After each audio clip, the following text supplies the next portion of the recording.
Es mucosa.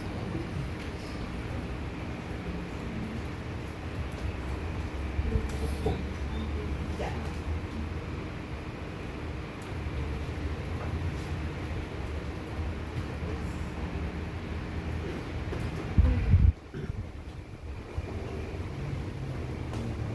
Ok, hoy día la clase es cortita, solamente hay 2 años.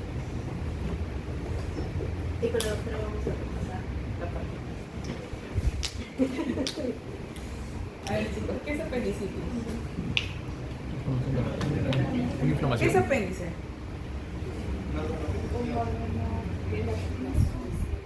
A ver, no funciona. Un órgano. El apéndice es un órgano que es continuidad del Sí. ciego. Ok. ¿A qué llamamos nosotros apendicitis? Una inflamación. A la obstrucción Del apéndice. del apéndice, Vermiforme. del lumen apendicular. Ok. ¿Cuáles son las causas para que se pueda dar una apendicitis? Fecalito. Fecalito. La primera es la obstrucción, ¿cierto? ¿Cuál es? Por Fecalito. fecalitis. La segunda, Parasitario. parasitarios y cuerpos extraños. ¿Ok? Eso es en etapa adulta. Y en niños, ¿por qué se da? Hiperplasia. Por una hiperplasia linfoide. A eso se llama la hiperplasia de Rose. ¿Ok? Eso. ¿En qué edad es más frecuente presentar apendicitis? Entre la segunda y tercera década de vida. ¿Ok? ¿Es más frecuente en varones o en mujeres? Varones. Ahí hay un capítulo. Si bien es cierto, según la literatura, es más frecuente en varones, pero es de 2 a 1. Pero si nosotros vemos la mayoría de los casos de apendicitis, al menos en Perú, es más en mujeres. ¿Por qué? ¿Cuál es una de las causas? Y hemos visto que es por fecalitos, producir que se dé apendicitis. Una de las causas, aparte de ser los fecalitos, ¿por qué se da? Por estreñimiento. ¿Y quiénes son las personas que sufren más estreñimiento? En nuestro país, hablando de nosotros, las mujeres. ¿Ok? La relación es muy poca, 2 a 1, pero en nuestro país eso tienen que tener en cuenta. ¿Ok? Según la bibliografía, revisen últimas notas de apendicitis en nuestro país, eso van a encontrar. ¿Ya? ¿Cuáles son las fases de una apendicitis? ¿Cuántas son? 4. 4. ¿Cuál es la primera? Edematosa. Congestiva. La segunda, Supurativa. la segunda, Supurativa. supurativa. La tercera, Necrosa. gangrenosa, necrótica.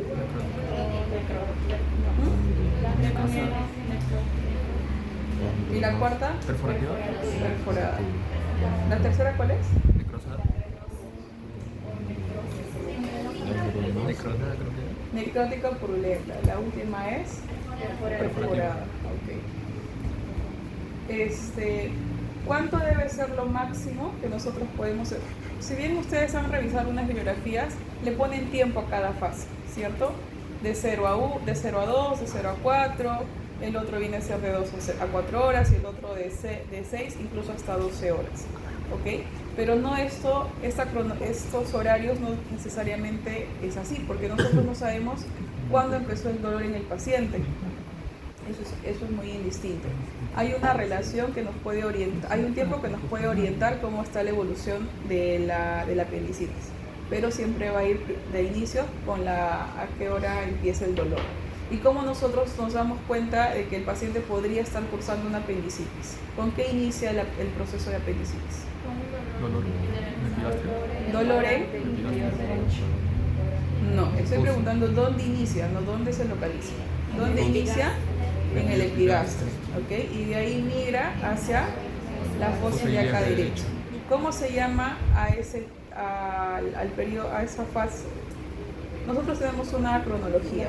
¿Cómo se llama? Cronología de Murphy. ¿Y qué ve esa cronología de Murphy? Aparte del inicio del dolor, ¿qué más ve?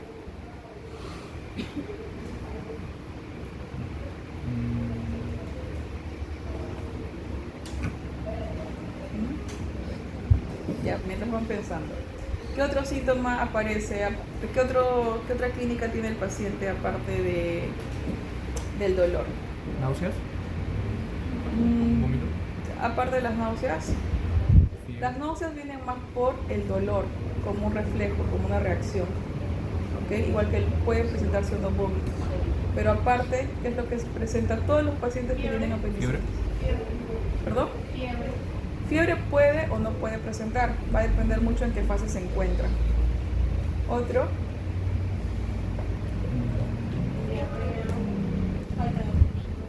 falta de apetito. ¿Cómo se llama eso? Término médico, chicos.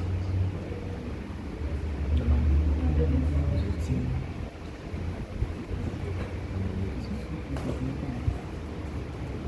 Gracias.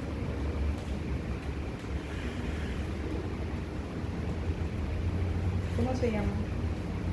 A la pérdida de apetito. ¿Mm?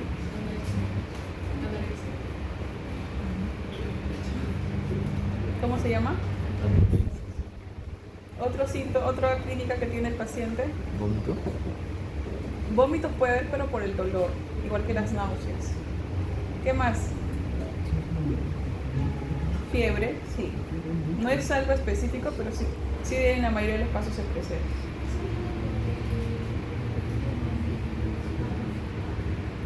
No te escucho. Sería en el tema de ¿Cambio qué? Claro, parte de la cronología, la cronología nos indica cómo inicia el dolor hasta dónde se localiza. Pero nosotros para ver lo que es apendicitis como tal y ver si es una apendicitis para ya ir a cirugía, aparte que la clínica manda, es la escala de Alvarado. En la escala de Alvarado nosotros tenemos una puntuación que va de, ¿recuerdan? 1 a 7. De 0 a 10. Hay 0.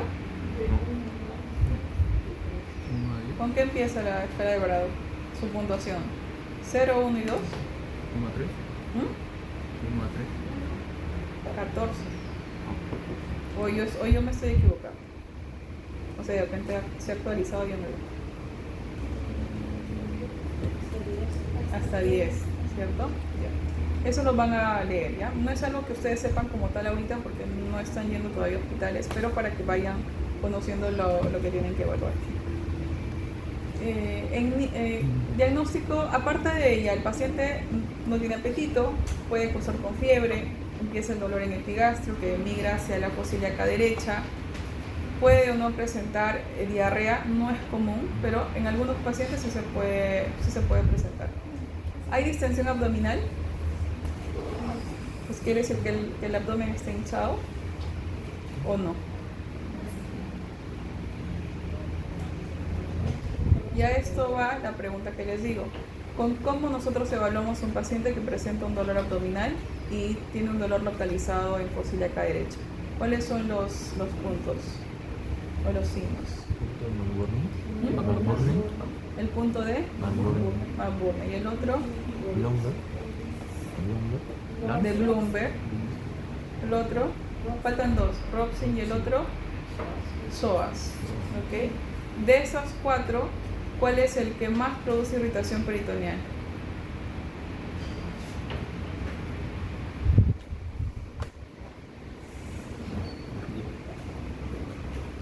Si ustedes saben el significado de cada signo o lo están diciendo porque lo han leído. No.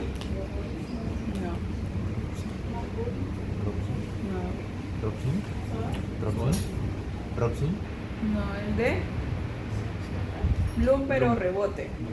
¿Por qué? Porque nosotros si bien tocamos al paciente, el rebote o el Bloomberg no es que nosotros presionamos y luego soltamos, no. Simplemente tocamos y soltamos. ¿Ok? Porque esa pequeña presión, dependiendo de en qué etapa o en qué fase está el apéndice, vamos a generar irritación peritoneal. Y una contacto, el apéndice con la cavidad peritoneal, esa inflamación, esa reacción va a producir irritación peritoneal. Y eso va a generar dolor. Lo demás sí nos puede orientar. ¿El psoas cuál es? ¿Cómo es ese signo? esa maniobra? ¿Qué es lo que se hace? Al paso de la derecha y es el para atrás. Ajá. Y la rodilla para adelante. Exacto. Y ahí por tensión vamos a generar una irritación. ¿Ok? Lo otro, ¿cuál es? Ujú. Igual aprietas al otro lado. Es contralateral, ¿cierto? La fosa ilíaca izquierda, lo presionamos y por irritación va a generar dolor. ¿Y el otro? ¿Dónde es la localización? En el ombligo, exacto. 2/3 desde la cicatriz umbilical hacia la cresta superior de la fosa ilíaca derecha, ¿cierto? Ya. Ahora, vamos a ver diagnósticos diferenciales. Ya vemos la clínica y en eso nos está orientando lo que es apendicitis, pero hay diagnósticos diferenciales que nos van a orientar aún más si lo que nosotros estamos pensando es. En mujeres, ¿cuál es el diagnóstico diferencial? En mujeres, ¿qué patología nos puede más o menos orientar a que por ese dolor no necesariamente sea una apendicitis? ¿Cuál?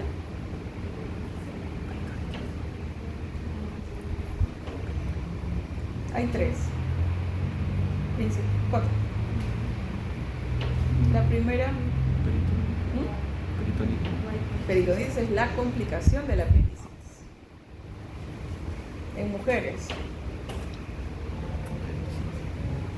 ¿el varón se puede embarazar? No. Entonces es un embarazo ectópico. ¿Dónde se da el embarazo ectópico? En las trompas. Y entonces la... ¿Qué? Quiste ovárico, más que quiste ovárico es la torsión ovárica. ¿Ok? ¿Por qué? Porque la torsión ovárica hace que la trompa y el ovario gire. Y eso sí va a generar un dolor que simula el dolor como el apéndice. ¿Ok? Sobre todo si el quiste tiene que estar localizado obviamente en la parte derecha. ¿Ok? Y entonces el quiste ovárico anexial, el otro es embarazo ectópico, otro.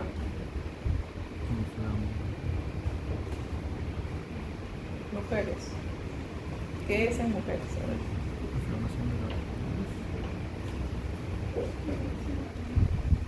¿Qué es lo que tenemos todos los meses? En el periodo menstrual. A eso se le llama síndrome de medio mes. ¿Por qué el síndrome de medio mes puede simular a un dolor de apéndice? Ustedes ya han llevado embrio, ¿cierto? La liberación del óvulo cuando oclusiona, cuando sale, eso genera un dolor que puede, dependiendo del umbral de dolor de cada mujer, puede simular que sea un dolor de apendicitis. Esa es la tercera. La cuarta,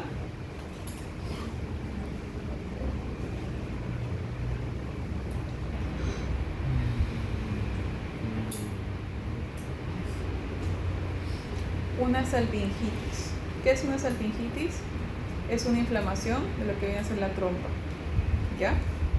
Ahora, en varones y en mujeres, otro diagnóstico diferencial.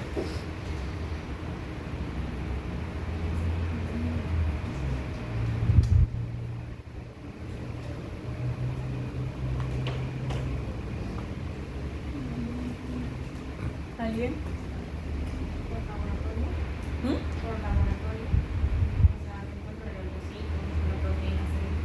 Ya, eso vamos a ver, es un apoyo diagnóstico, pero un diagnóstico diferencial. Vas por ahí. Vas por ahí. ¿Cuál es el término? No. Tiene que ver con intestinos. Una gastroenteritis, una GECA. ¿Ok? Otro, sobre todo en las personas de la sierra, por su tipo de alimentación. ¿Qué es lo que consumen más en la sierra? No. O sea, sí, pero ¿cómo se llama todo eso? ¿Tubérculo? ¿Cómo se llama todo eso? Nosotros tenemos 3 grandes: proteínas, carbohidratos y grasas. ¿Qué es lo que más se consume en la sierra? Carbohidratos. Y el metabolismo de los carbohidratos Cuando se oxida, ¿qué es lo que produce? Gas. Entonces, el cólico de gas puede ser tan grande, más grande al lumen intestinal, que puede generar un dolor y puede simular una apendicitis. ¿Ok? Ahora, ¿con qué nos apoyamos para el diagnóstico? Como su compañera mencionó, un hemograma. ¿Qué es lo que vamos a ver en el hemograma? ¿Qué es lo que se va a elevar? Los leucocitos. ¿Cuánto es el valor de los leucocitos para decir que es una leucocitosis? ¿Más de cuánto? ¿Más de 5, más de 10, más de 20? No. Ahí está para hospitalización. ¿Cuánto? ¿Más de cuánto? ¿Cuál es el corte? 10, 10, 5, 11, 11, 5. Más de 11. ¿Ok? 10.5 ¿es leucocitosis? No, no es leucocitosis. Sin embargo, si la clínica del paciente te está orientando a que pueda hacer una apendicitis, ese valor va a subir. ¿Ok? Siempre la clínica manda tanto exámenes de laboratorio, imágenes, es un complemento, por algo son exámenes auxiliares. Incluso en patología, puedes ver algo y si no lo correlacionas con la clínica, le das otro diagnóstico. Pero la clínica manda el todo. Siempre tienen que tener eso en cuenta. ¿Ok? Todo paciente, sobre todo ustedes cuando hagan serums, si van a quedarse acá en Lima, es mucho más fácil para poder rotarlos a los centros de salud más grandes. Pero en provincia, cuando hagan sus serums, el hospital no va a estar al lado. Son 4, 6, 8 horas de diferencia. Y ustedes le va a dar pena al paciente. ¿Por qué? Porque si vienen con mucho dolor. ¿Ok? Y lo primero que algunas personas hacen antes de ir al centro de salud es tomar un antiinflamatorio. ¿Eso es bueno o es malo?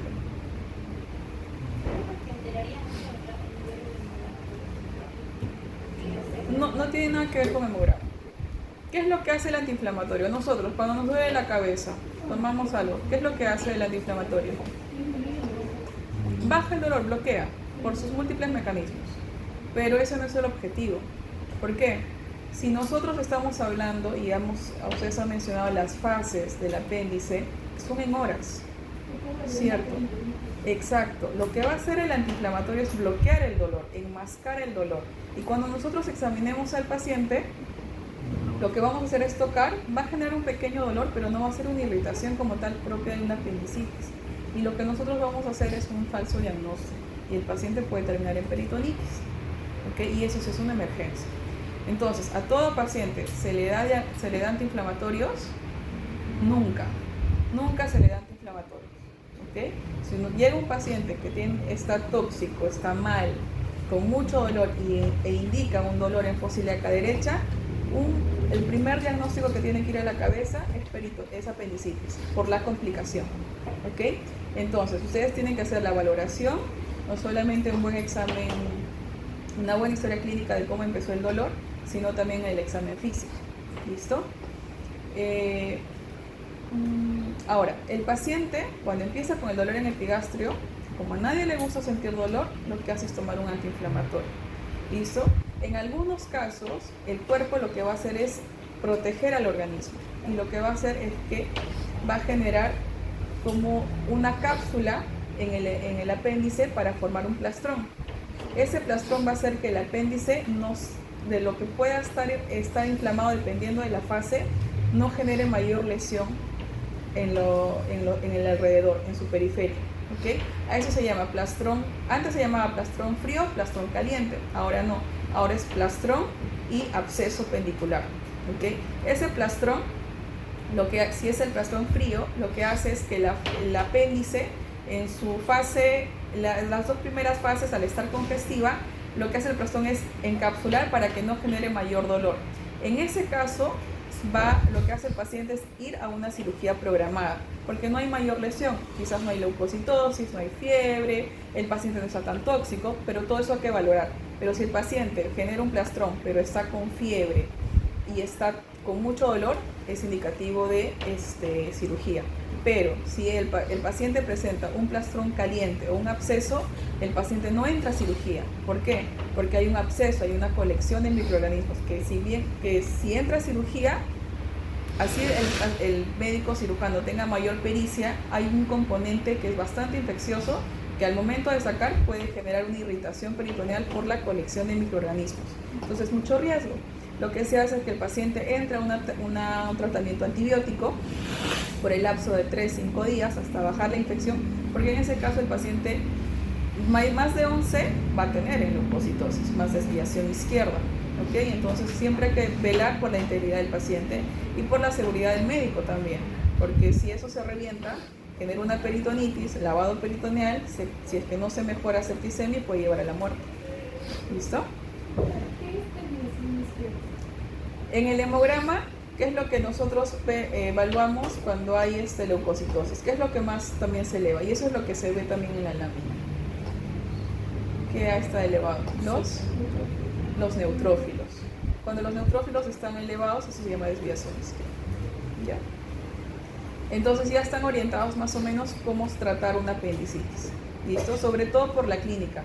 Cuando ustedes estén en el CERUMS, lo primero que les va a pedir su médico de referencia es cómo está el paciente y si está seguro que es una apendicitis, porque te van a dar prioridad para la atención. Si tú llegas al hospital y no es una apendicitis, te regresan con el paciente, porque se supone que al no ser quirúrgico y no estar en riesgo de la vida del paciente, se supone que tú como médico lo vas a saber manejar. ¿Ok? ¿Listo? Entonces hay que tener bastante cuidado siempre a qué hora inicia el dolor, cómo inicia el dolor, cómo evoluciona el dolor. ¿Listo? Ok. Y los diagnósticos diferenciales, que eso nos van a orientar bastante. Ok. Eso es en cuanto a apendicitis. ¿La lámina primero? Ya.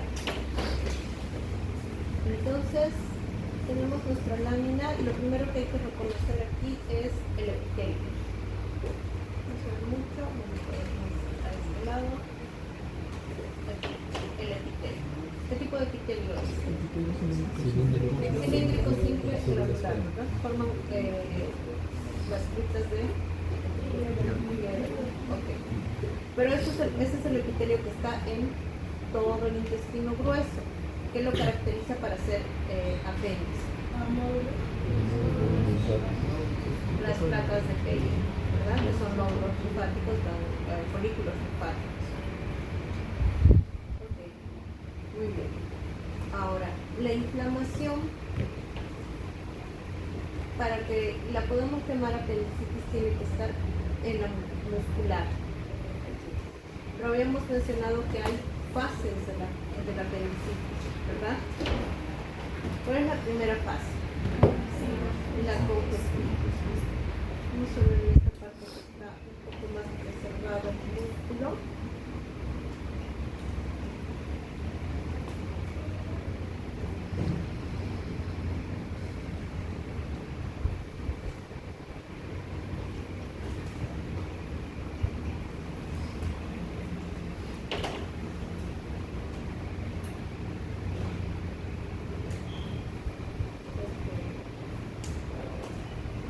Tenemos el músculo y vamos a ver que cuando empieza la vasodilatación, la congestión vascular y la salida de eritrocitos, específicamente a esos tres procesos, vasodilatación, congestión y salida de eritrocitos, es la fase congestiva.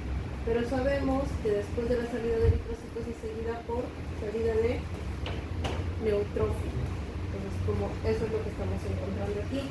Los neutrófilos, ¿verdad?, que se están metiendo en medio de las fibras musculares. Esta es la fase supurativa. Entonces, esta apendicitis se encuentra en fase supurativa. A mayor cantidad de neutrófilos que haya, va a haber más destrucción celular, va a haber mayor necrosis de la pared, mayor cantidad de neutrófilos también, y esa es la fase necrotizante. ¿Okay? Y como mencionaba la doctora, cuando tenemos el plastrón epidicular, muchas veces el infiltrado inflamatorio ya, si aquí, como ustedes pueden ver, el infiltrado inflamatorio se está metiendo entre las fibras, las separa, las necrosa, en las fases gangrenosa, en la fase gangrenosa, estas fibras ya desaparecen. ¿Okay? La inflamación aguda es predominante. Okay, las dos láminas son bien facilitas y bien simples, ¿no? Okay. Listo. Entonces ya saben, lo principal es la inflamación en la muscular. Dos, lo que predomina. ¿Qué tipo de necrosis hay aquí?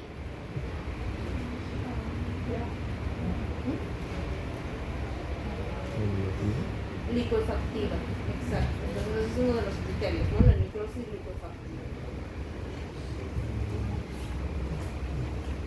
Y la siguiente parte, la neumonía.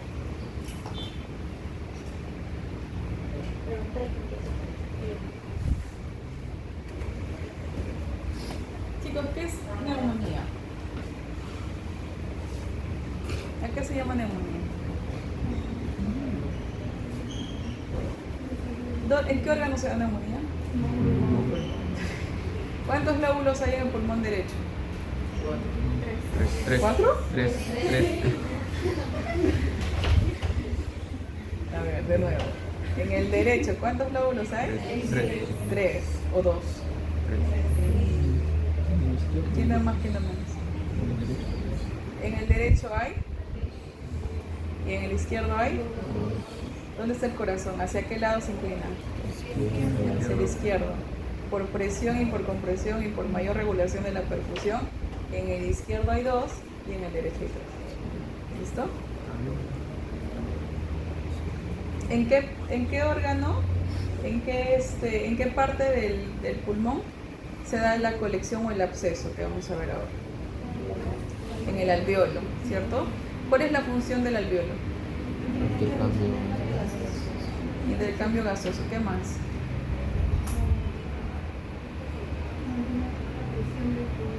¿Perdón? Mantener el pulmón con una presión estable. Forma parte del intercambio gaseoso. ¿Otro? Ya. ¿A cargo de quién está? ¿Tipo? 1. Adulto 1. 2 ¿cuándo? Formando feto. ¿En vida extra o intrauterina? ¿A las cuántas semanas? Ya han pasado 20, ¿va? 22. 22 semanas empieza la producción de surfactante. Eso tienen que saber, si eso es pregunta de NAM, les va a venir.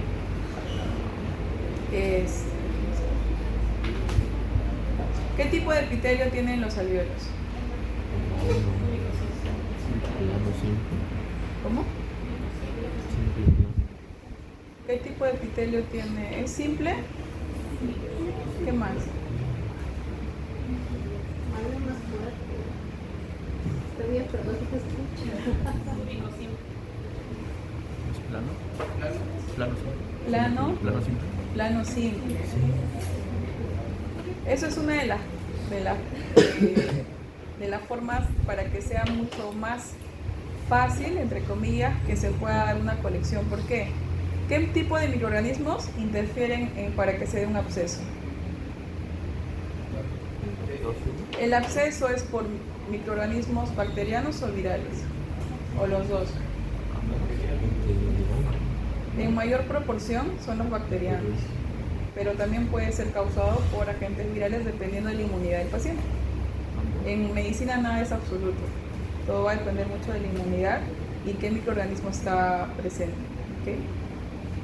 Ay, antes de olvidarme, ¿también hay hongos o no hay hongos en el absceso para que se puedan dar alguna alteración de inmunidad o absceso? ¿Cuál es el principal hongo? ¿Cómo se llama? Y en casa, ¿dónde lo encontramos?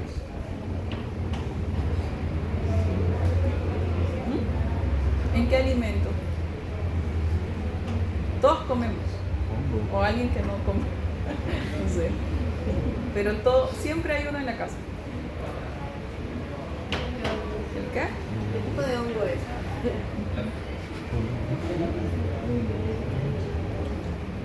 Ya es una levadura.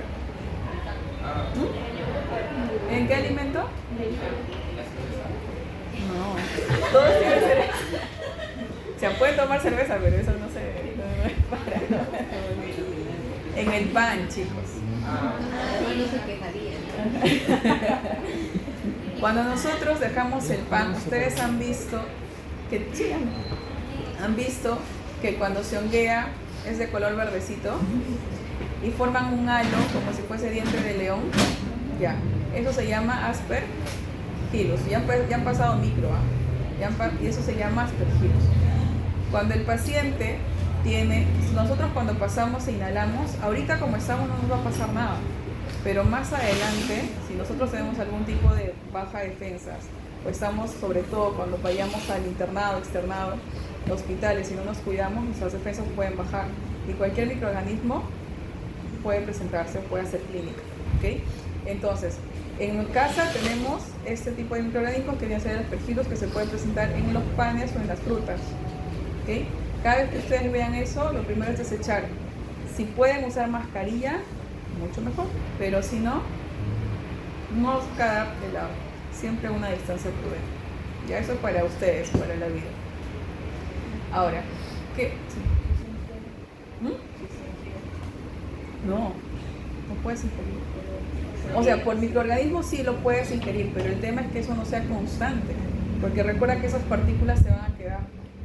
Y el tema es que no avance y que tú tengas buenas defensas para no producir la clínica. No, eso está mal. Ustedes pueden revisar las indicaciones de los nutricionistas, del colegio de nutricionistas. Indican, no, esta parte está enviada, malograda, la voy a cortar y la otra está bien. Graso error. Eso todo lo tienen que botar. ¿Por qué? Porque ya está contaminado. No es que lo parto, lo lavo y ya está. No. Ustedes entran, incluso acá abajo, el primer piso está los de nutrición. Pregunten y les van a decir. ¿Ok? Boten todo. ¿Ya? Ahora, eso es en cuanto a hongos. En bacterias, ¿cuáles son las principales para poder producir una colección? Estafilococos aureus. Otro. Estreptococo neumoniae. Otro. E. coli también puede presentarse. No en mayor cantidad, pero sí se puede. Klebsiella neumoniae. Otra. También. Otra. Micoplasma. En virus.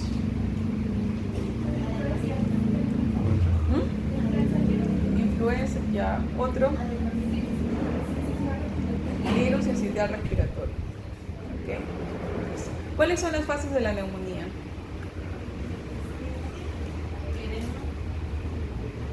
No, la primera es congestiva, la otra.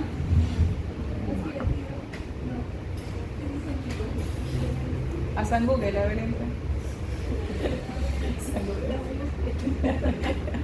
Ya van a leer, ya chicos, eso tienen que saber. Ya, porque si le damos todo, ustedes no van a leer. La clínica. ¿Cuál es la clínica en un paciente? Si ya sabemos que el absceso está o el daño está en los alvéolos y los alvéolos están encargados de una perfusión de oxígeno, ¿qué eso puede producir en el paciente? ¿Cómo viene el paciente? Con tos. Es un reflejo, no es que necesariamente venga con tos. ¿Cómo se llama eso? Ya, términos médicos, chicos. Falta de aire, ¿cómo se llama? Hipoxia es la baja de oxígeno. Pero Sensación, falta de aire. disnea, ¿ok? Después, ¿qué puede presentar el paciente? Si nosotros lo vemos en el rostro, ¿cómo viene el paciente? ¿Cómo se llama eso? Cianosis. ¿Sobre todo dónde? En los labios. Eso se llama cianosis perioral. La cianosis va a ser distal o proximal. Va a ser central o periférica, perdón. Periférica. ¿Por qué periférica? ¿Los vasitos son más? Pequeño. ¿El calibre de una aorta es igual al calibre de acá del dedo? No. Siempre lo que más se va a dañar son los vasos más chiquitos. ¿Y dónde se encuentran? En la periferia. Por eso, si ustedes se han dado cuenta, cuando tienen frío, lo primero que se pone frío, ¿cuál es? las orejas, las manos, los pies, porque todo se tiene que centrar en la parte torácica donde están los órganos más vitales, ¿ok? Los más vitales. ¿Qué más? ¿Qué otro síntoma vemos en paciente con neumonía?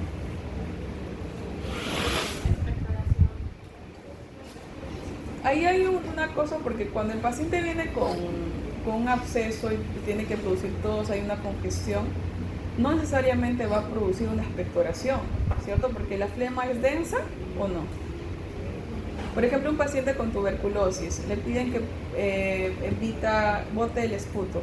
Todos los pacientes, cuando ustedes hagan el externado y les manden para el área de TB, ustedes van a recibir la colección de la muestra para el BK. Todos los pacientes lo que te mandan es saliva, no mandan esputo.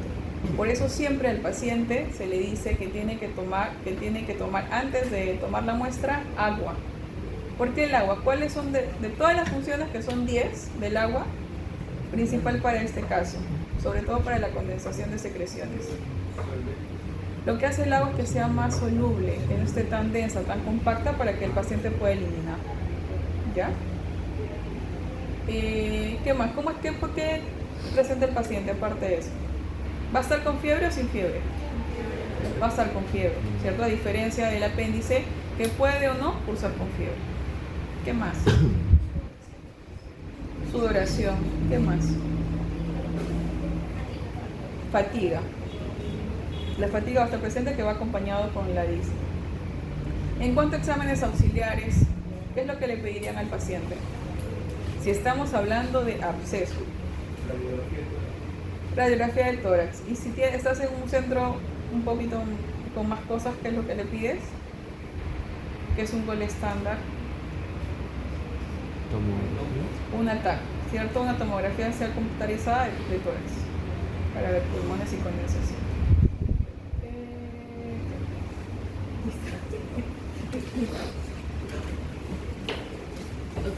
Entonces, recordando las fases de la neumonía, les dijeron,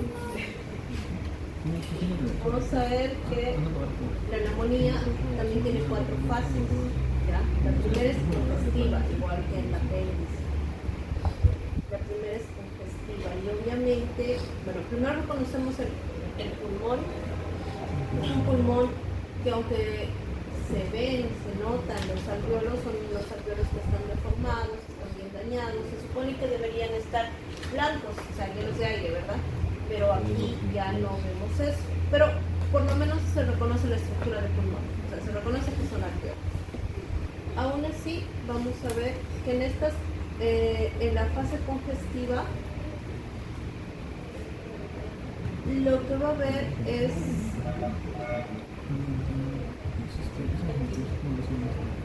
alvéolos. Por esta parte del estroma vamos a ver vasos, y en los vasos igual va a haber congestión, dilatación y salida de eritrocitos. Y junto con eso va a haber salida de trasudado, ¿ok? Eso es en la fase congestiva. A medida que va evolucionando la enfermedad, aumenta la salida del trasudado, y no solamente ya es trasudado, sino es también exudado, ¿okay? Y esta se llama hepatización roja, ¿ya?